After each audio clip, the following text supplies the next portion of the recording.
Chevrolet se ve original y anda bien.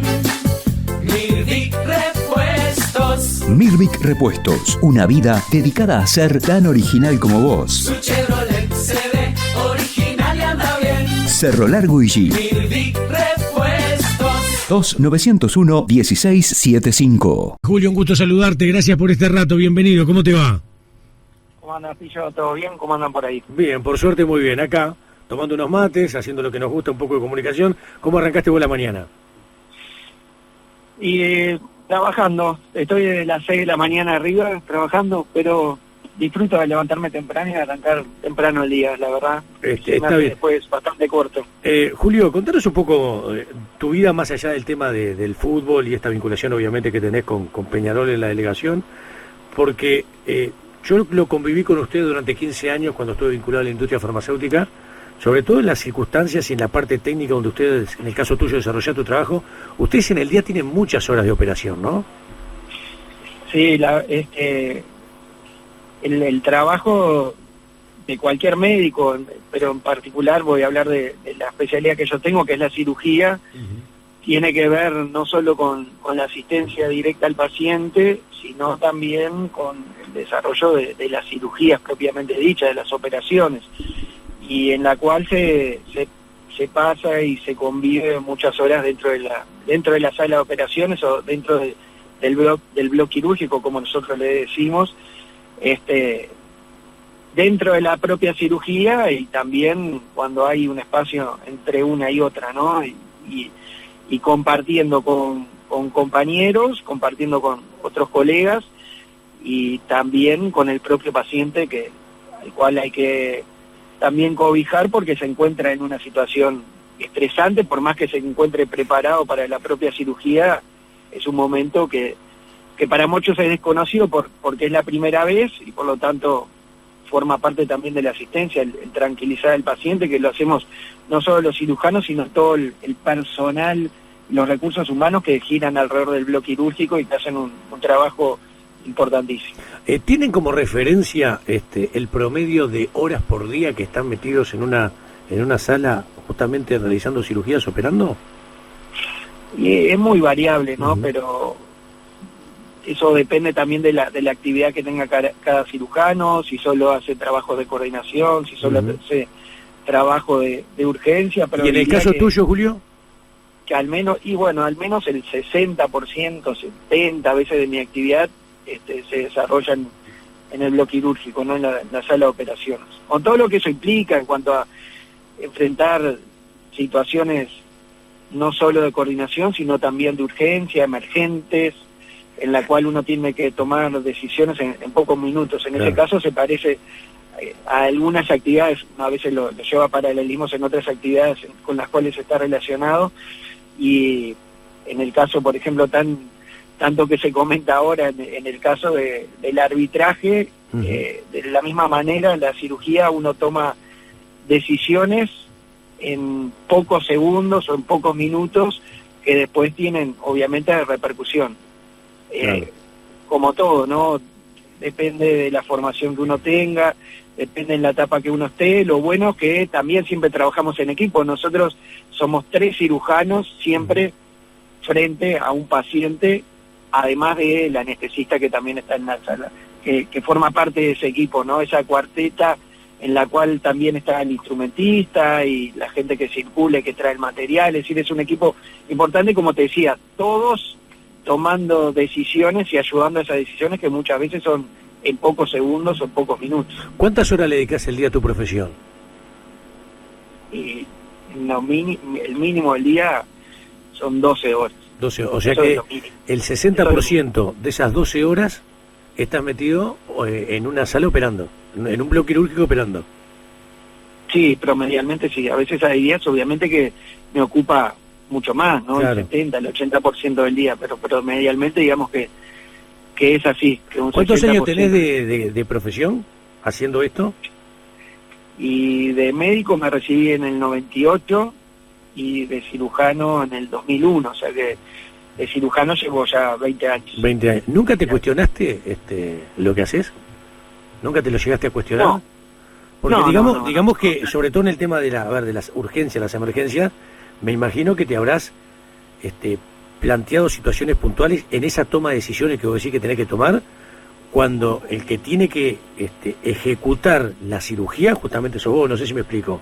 Sí. Esto yo, para transmitirle a quien nos escucha al otro lado, no es para cualquiera estar en un bloque quirúrgico, estar operando, estar con una cirugía, y seguramente en ese tipo de urgencias, emergencias, te habrás encontrado con casos realmente duros, complicados. Sí, obviamente. Nunca me replanteé, porque siempre estuve muy seguro de la profesión que empecé, a la cual yo pongo en un lugar importante, o tan importante como la especialidad que desarrollé, que es la medicina, y recibirme como médico. Y después en la cirugía en particular también reafirmé esa especialidad que sabía desde siempre que iba a hacer.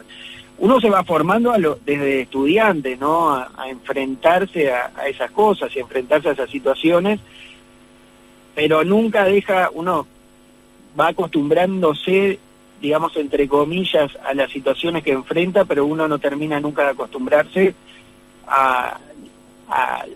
nunca deja de tener la humanidad y el humanismo que hay que tener en la medicina, y la empatía que hay que tener con el paciente, ¿no? Ponerse en el lugar de ese paciente, ponerse en el lugar de lo que la familia comparte alrededor de la situación de enfermedad que el paciente tiene, y uno nunca deja de acostumbrarse o de enfrentar esas situaciones de estrés, a veces con sentimientos encontrados, porque no siempre los médicos podemos curar, ¿no? Uh-huh. No siempre las situaciones de enfermedad terminan en la curación. A veces tenemos que acompañar también al paciente en el proceso de una enfermedad que solo se puede paliar, que uno puede acompañar el final de la vida incluso, y esas situaciones no dejan de repercutir en nuestra sensibilidad y en nuestra humanidad. Muchas veces, pero no hago de la medicina solo la única profesión que tiene eso, pero sí tengo claro que la medicina nosotros la llevamos más allá de las horas en las cuales cumplimos nuestra profesión. O sea, los pacientes que tenemos con situaciones complejas, o incluso una muerte que se produce de un paciente nuestro, después lo seguimos llevando a nuestra casa, a nuestra familia, ya sea compartiéndolo, hablándolo, o reflexionando sobre lo que pasó y si uno hizo todo lo que podía hacer. Pero también esas situaciones complejas de incurabilidad de los pacientes, uno la lleva y uno la comparte en el domicilio y traslada o amplía el horario de trabajo más allá de las horas que le dedicamos directamente a la asistencia. Claro, claro. ¿Cuál fue la situación más complicada en la que te encontraste cuando tenías que tomar decisiones?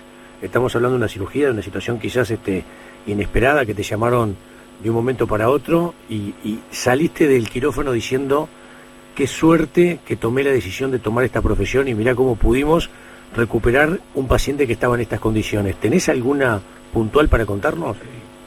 Sí, yo creo que no hay una sola, pero si no son las situaciones de ese tipo, son las que se presentan derivadas o ya sea de violencia civil, es decir, pacientes que sufren heridas de arma blanca o heridas de arma de fuego, o las que derivan de siniestros de tránsito que habitualmente tienen como protagonista a pacientes jóvenes, ¿no? Uh-huh. Hay que recordar que los siniestros de tránsito son el siniestro de tránsito junto con las heridas por violencia civil son la primera causa de muerte en menores de 40 años. Y entonces siempre es una situación claramente en la cual uno toma decisiones en pocos minutos, y la verdad que siempre es muy satisfactorio cuando un paciente de ese tipo, un paciente joven, un paciente...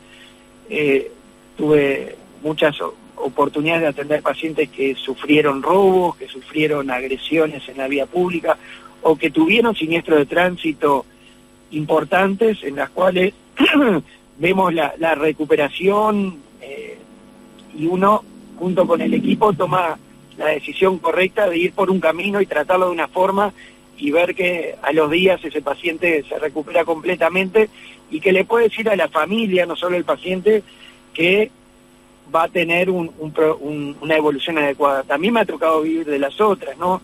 Pacientes jóvenes que han fallecido producto de estas dos cosas y tener que salir a hablar con el familiar y decir que su hijo, que su hija, que su esposo o su esposa han fallecido producto de estas cosas. Es un momento muy complejo. Ese tal vez es el momento más duro, Julio, de tu profesión. Es el más duro, porque cuando uno tiene que dar esta noticia en pacientes que vienen llevando una enfermedad crónica, todos nos vamos acostumbrando a que va a tener un desenlace y que el paciente, la familia, está preparándose para una situación. Cuando se produce de manera emergente o como una urgencia, una herida de bala, una herida de arma blanca, un siniestro de tránsito, nadie está preparado para que eso suceda de un momento a otro. Y ese es un momento complejo, un momento en el cual tratamos de dar esa noticia en un ambiente y en una situación lo más tranquila posible y lo más consciente de lo que estamos transmitiendo, pero no deja de ser siempre una situación dura para todos, obviamente más dura para la familia del que está implicado, pero también repercute mucho en nosotros los médicos porque genera un momento emocional muy grande y muy importante, ¿no? Y yendo a esto, pero en el otro aspecto, en el aspecto de acompañar pacientes que llegan al final de su vida, también es a veces, aunque suene medio contradictorio, en nuestro país, por suerte, existe todo el desarrollo de una especialidad que es la medicina paliativa, que justamente se encarga de proveer a los pacientes una calidad de vida al final de su vida que le permita no sentir dolor, no sentir falta de aire y de prepararse incluso para ese momento final, no solo el paciente pero también a la familia, y he vivido situaciones que lo gratifican a uno y desde cómo se acompaña, y he vivido situaciones de pacientes que terminan falleciendo rodeado de su familia, escuchando la música que le gusta, despidiéndose de todos, que si bien es un momento también fuerte desde el punto de vista emotivo, es un momento también muy particular y muy especial que por suerte, por formar parte del equipo asistencial que acompaña a ese paciente, tuve la oportunidad de vivirlo y que contradictoriamente se llega al final de la vida, pero uno ve que se llega de una manera especial y que se transita ese momento de una manera especial, que también a veces es gratificante, ¿no? Poder formar parte de ese final. Está muy bien y está bueno charlar un poco con vos para que nos cuentes también tu otra actividad y tu profesión. Yo digo, la verdad, sinceramente, hay que tenerlos bien puestos para afrontar toda esta serie de circunstancias y situaciones que nos estás contando. Son las elecciones que uno hace a lo largo de la vida y lo bueno es estar convencido de las decisiones que uno toma en función de los distintos elementos que a lo largo del desarrollo de la carrera, en este caso tuyo la cirugía, se vienen desarrollando. Hablando de cirugía, y ahora metiéndonos en tema, ¿hay que hacer una cirugía, un bisturí a fondo en el arbitraje, en el fútbol uruguayo? Yo creo que lo primero que hay que hacer, y todos quienes estamos alrededor del fútbol, una profunda autocrítica sobre la situación que se vive a nivel arbitral y, como todos decimos, porque siempre hay que dejarlo bien claro, no desde el punto de vista de las personas, sino desde el punto de vista organizativo, que va mucho más allá de las personas. A veces las personas sufren las consecuencias de que el sistema no está correctamente funcionando, pero como te decía, una profunda autocrítica sobre los aspectos que giran alrededor del arbitraje y el propio arbitraje. Sobre todo el tema de recuperar el nivel que el arbitraje supo tener en nuestro país, destacado en el continente, y que requiere de una profunda revisión de cómo los árbitros se forman, cómo llegan o cómo podrían llegar a un nivel de excelencia nuevamente, y cómo eso se tiene que trasuntar en resultados que puedan verse no solo a nivel de la primera división, sino en todos los estamentos deportivos, en todas las divisionales, y que refuercen la idea de lo que se quiere del arbitraje, que las decisiones sean lo más justas posibles y que la cantidad de errores que pueden suceder, pero que la cantidad de errores sean los mínimos posibles, y que si hay errores no sean, y con el mayor de los respetos lo digo, no sean horrores arbitrales que se hacen evidente, que generan o que tuercen un resultado que debería ser distinto de no existir esos fallos arbitrales. Te lo digo visto de afuera, te lo consulto, vos como representante de Peñarol y delegado ante la AUF. La sensación que me quedó a mí, que en un momento determinado Peñarol se sintió perjudicado por los arbitrajes, desde Peñarol, se expresó esto, y por ahí de repente hasta surgió el tema: analicemos y saquemos eventualmente a nuestros representantes en la Asociación Uruguaya de Fútbol, en la mesa ejecutiva, en el propio ejecutivo y en una serie de comisiones más. Y como que el decorrer de las horas, más allá de lo que aconteció en los últimos partidos, donde Peñarol reclama una serie de penales que dice Peñarol que no le han cobrado, como que se bajó un poco los decibeles y aparece ahora una especie, no sé si de proyecto, pero de postura de Peñarol para trabajar con la AUF el tema arbitral, y con una inversión del 1% de todas las recaudaciones a nivel internacional por copas continentales para el arbitraje. ¿Peñarol cambió el camino en función justamente de lograr lo que ustedes pretenden del arbitraje? Mirá, Pillo, yo creo que en realidad esto es la confirmación de lo que el presidente de Peñarol planteaba desde la campaña que lo llevó a la presidencia. Nosotros justamente estuvimos en su momento en tu programa hablando contigo y hablando con Gustavo,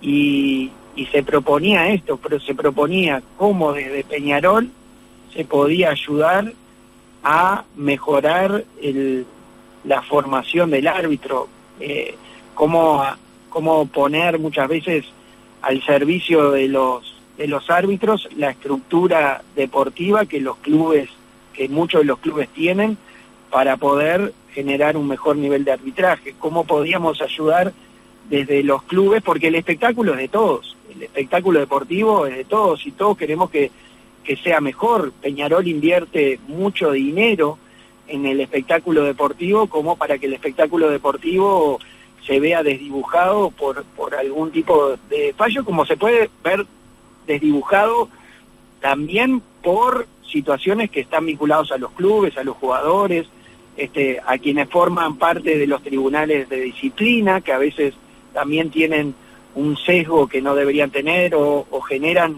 situaciones de iniciativas de sanción de personas o clubes que no deberían tener, pero que atrás de eso hay una cierta partidización de eso. Pero como te decía, creo que Peñarol eligió el camino correcto de apoyar económicamente. Yo creo que es un camino que la propia Asociación Uruguaya de Fútbol debería tomar también, que no debería ser solo una iniciativa de los clubes. Creo que así como los clubes, Peñarol en particular está tomando esa decisión, debería haber una discusión de cómo la propia asociación también debería apoyar económicamente a la formación, porque no es con otra cosa. Viste que a nivel país se discute mucho que no hay forma de salir como país que no sea a través de la enseñanza y a través de mejorar las estructuras educativas. Bueno, yo creo que en términos de arbitraje no hay como salir si no es apoyando el proceso formativo de los jueces en un diálogo sincero con ellos, y en un diálogo sincero con el resto de los que integramos el día a día del fútbol. Bien. En las últimas horas, en la pasada jornada, en la noche, salen las resoluciones del Tribunal Disciplinario. Se le aplica a Ariel Nahuelpan, lo mismo a Martín González, el chico rentista, pero hago referencia a lo que te vincula vos con Peñarol, agresión desobediencias, injurias, discriminación, y se va a instruir el fallo. Y también se le abre expediente a Peñarol por responsabilidad objetiva de los clubes, por lo que tengo entendido, porque se entiende que en principio habría habido algún tipo de obstaculización del trabajo del veedor del partido en el incidente que se generó con Nahuel Pan justamente ahí en el camino al vestuario. ¿Te merece algún tipo de reflexión esto? Mira, nosotros estuvimos viendo las imágenes con las cámaras que tenemos en el club, el propio campeón del siglo, ¿no?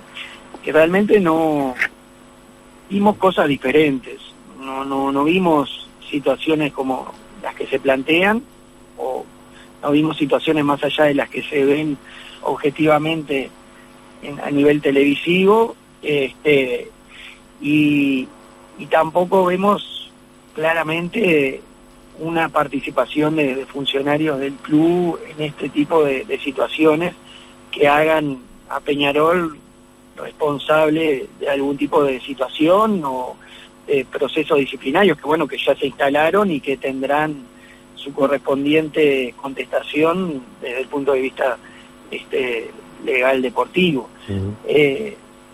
Obviamente que tenemos que ir por el camino de defendernos y por el camino de presentar nuestra visión y nuestra valoración. No hay, te vuelvo a repetir, imágenes que certifiquen este tipo de cosas, y como tal Peñarol presentará esas pruebas para evitar que se tomen decisiones disciplinarias por cosas que no son. Desde el punto de vista del jugador, creo que corresponderá lo que tiene que ver con la expulsión, y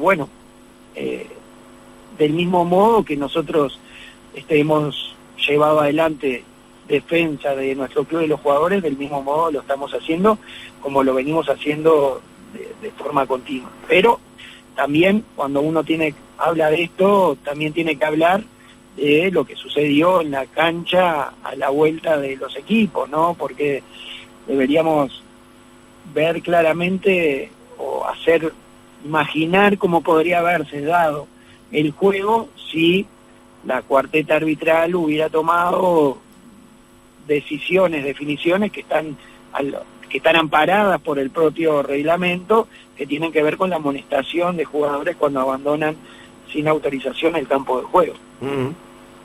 Cosa que no aconteció, y cosa que podía haber generado alguna situación puntual en una eventual segunda amarilla, por más, y esto no es una defensa para nada de los árbitros y de la cuarteta que no hizo lo que tenía que hacer, que la sensación que me queda que aquellos que tenían amarilla, conscientes de su amarilla, se quedaron en el campo de juego y no salieron hacia el vestuario.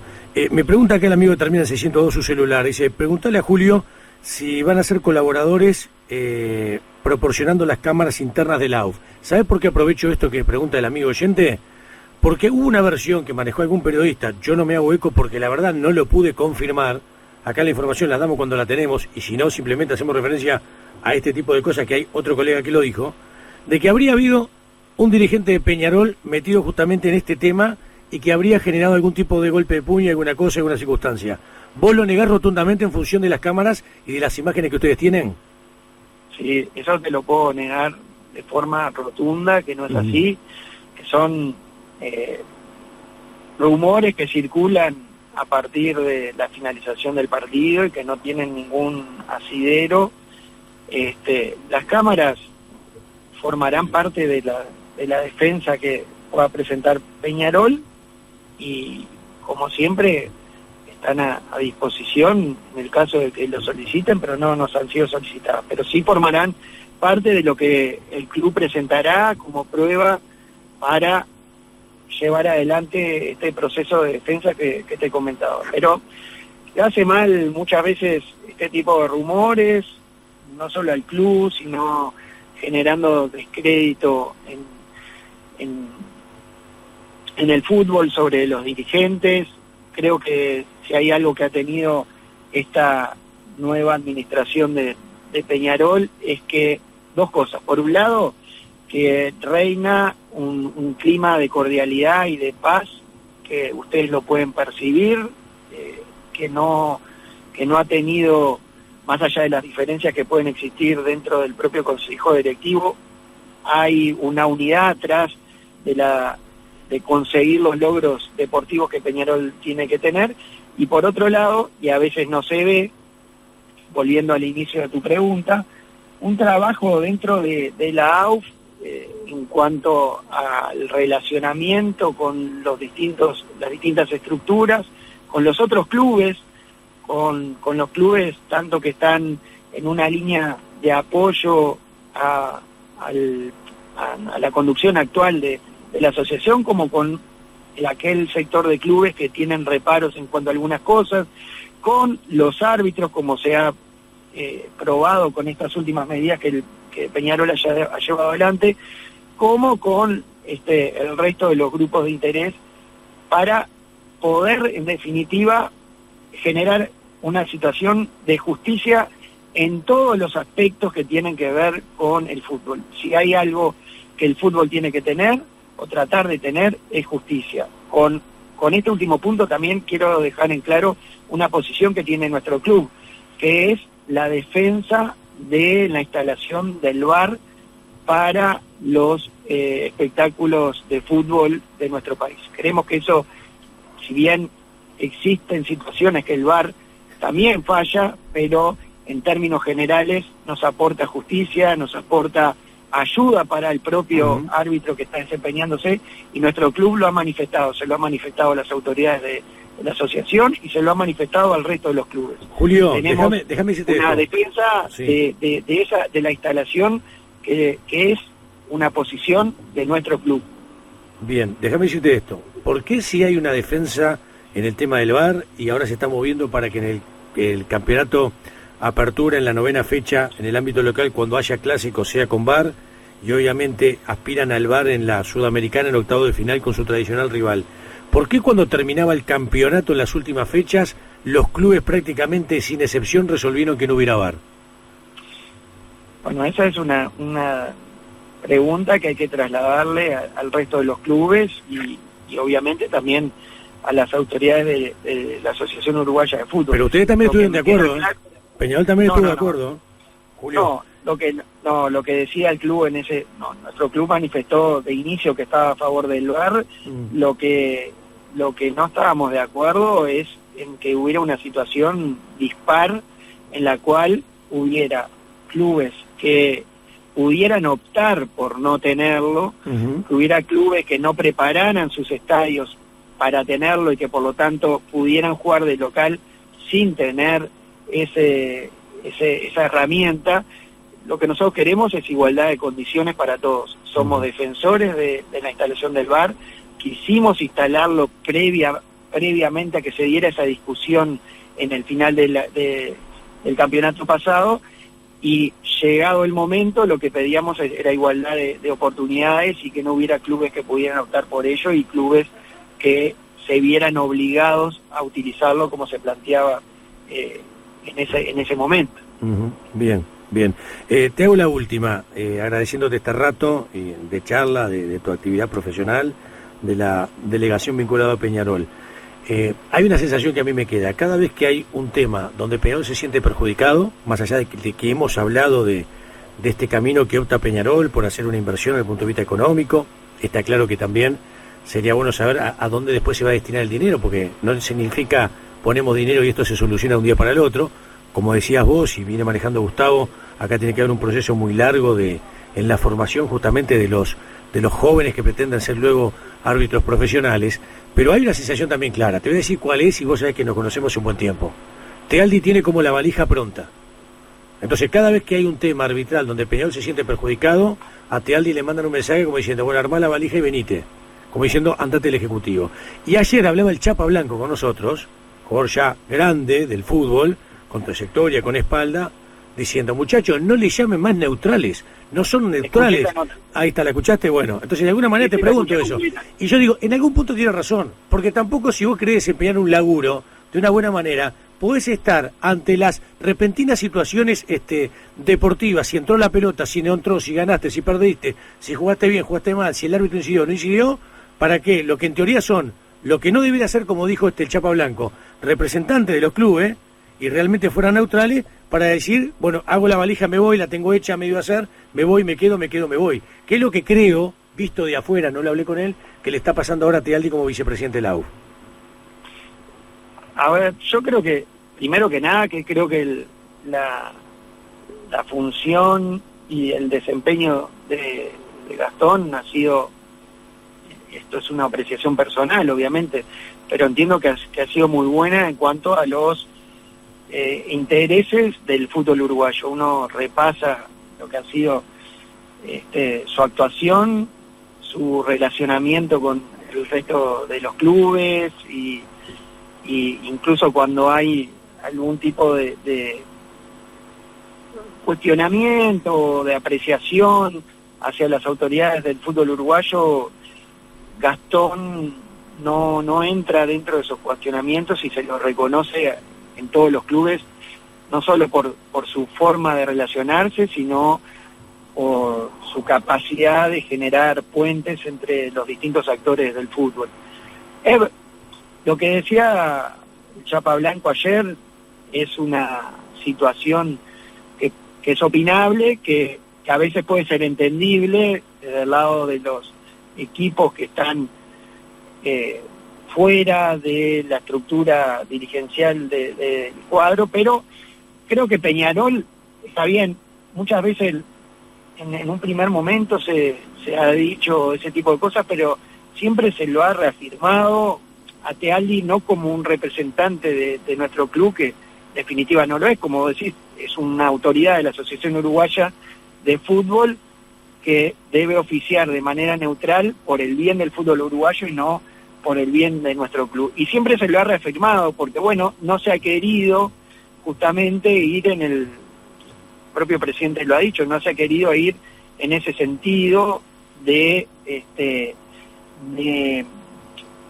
tomarlo como un representante. Lo que sí está claro que Peñarol lo que ha planteado en algún momento es no como representante de nuestro club, sino como personas que están de alguna manera vinculadas a nuestro club, a veces mostrar una señal o dar una señal de que nuestro club no quiere participar de una situación del tipo que estamos manejando, ¿no? Sin que haya una reacción de todas las autoridades. Peñarol no es que solo lo hace en defensa de su club, sino que lo hace para tratar de dar una señal política, o cuando lo ha pensado, ¿no?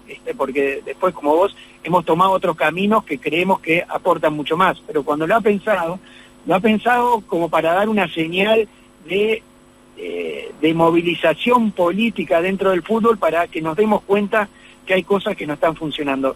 Entonces, cuando uno saca o quiere a veces dar la señal de retirar a todas las personas que están vinculadas a nuestro club, no es porque representen específicamente en algunos lados a nuestro club, como puede ser la figura de Gastón Tealdi, sino de decir, estamos dando una señal de que algo está pasando, de que algo hay que solucionar, y vemos que otros no están en ese camino, y por lo tanto, como club que somos, como aportante al espectáculo, como inversores que somos desde el punto de vista económico en este espectáculo que es el fútbol, a veces tenemos que pensar en dar una señal de ese tipo. Pero bueno, finalmente tomamos el camino de ser constructivos, de aportar, y también de trabajar de forma silenciosa, porque también lo hacemos, para tratar de que estas cosas sucedan y para tratar de generar justicia en el ámbito deportivo. Está muy bien. Julio, te agradecemos este rato, te mandamos un abrazo grande, queremos charlar contigo esta realidad de Peñarol. Lo cierto y lo concreto que hay un expediente abierto, el equipo carbonero que hará la defensa correspondiente. Me parece interesante lo que vos decís, que ponen las cámaras a disposición de la AUF, incluso que lo van a utilizar como un elemento de defensa, que en las cámaras en ningún momento se muestra la participación de gente vinculada a Peñarol, tomándose a golpe de puño, por lo menos lo que ustedes expresan a través justamente de lo que comentás, de lo que aconteció en una zona donde a través de la televisión lo único que se vio es la entrada al vestuario. Ahora, cuando sube las escaleras unos metros ya hacia arriba, ahí ya la televisión no muestra absolutamente nada porque está tapado y no se ve.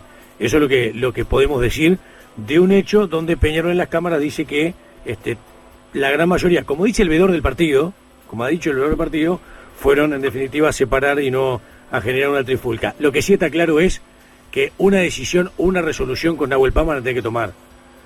Porque más allá de lo que no termina aportando en el campo de juego, que sinceramente yo creo que el ratito que entró fue de lo más positivo que tuvo Nahuel Pan desde que se puso la camiseta Peñarol, hasta que se le salta la térmica. Para mí Nahuel Pan y el zaguero Retira están perfectamente echados, por lo que se dijeron, por lo que hablaron, por lo que escucha el árbitro, que por ahí recibe en la cucaracha un comentario de línea, pero el árbitro también escucha lo que se dicen, y después la reacción absolutamente inaceptable de un futbolista profesional que además le tiene que demostrar al hincha de Peñarol por qué Peñarol lo contrató. Entonces me parece que por ahí también pasan las cosas. Julio, gracias por estar, son muy gentiles y muy amables. Por favor, un abrazo a todos. Gracias. Abrazo grande.